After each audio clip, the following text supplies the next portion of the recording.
Thank you for that. So for Bharat Forge, it's important to look at both the consolidated as well as the standalone numbers because the defense as well as the export markets are coming in the consolidated numbers. It's largely a miss on the consolidated side, specifically for numbers. When you look at the revenue, it's down by 7.5% at 3,853 crores. This number, the revenue number, has largely met estimates of roughly 3,300 crores, but the EBITDA, that's a miss on that front versus estimates. It's coming at 681 crores. The overall margin henceforth has fallen to 17.7% in this particular quarter, while the net profit is come at 282 crores versus estimates of 330 crores. So there could be some more details on fine print will be in the presentation specifically on how the export market has performed for the company, because we have seen 3 subsidiaries of the company are loss making in the export markets.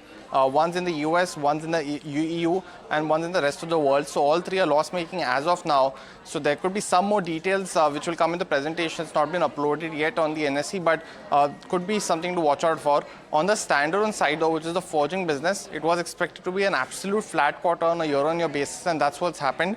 Revenue, it's down 7% at 2,163 crores. The EBITDA at 28.5% is largely in line with estimates of 28.1%.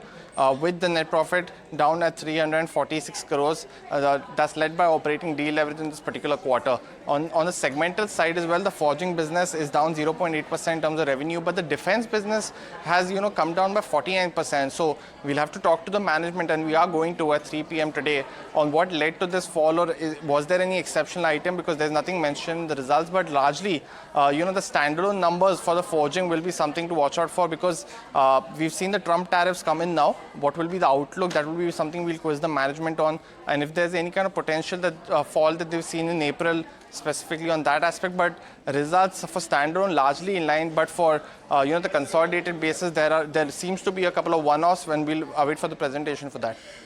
Right. Thank you, Puneet, for getting us the details.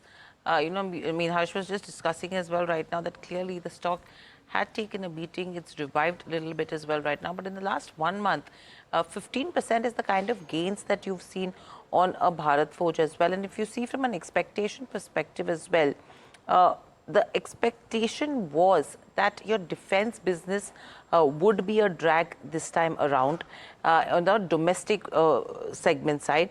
And it was mainly the passenger vehicle segment that would partially offset that kind of weakness in the CV business. So these were the 3 aspects we were considering, but we will get a clarification from the management as well at 3 o'clock. Let's quickly slip into a short break. Up next, we'll bring you the chatter behind the dealing room in our segment Heard on the Street with Samit Sarkar.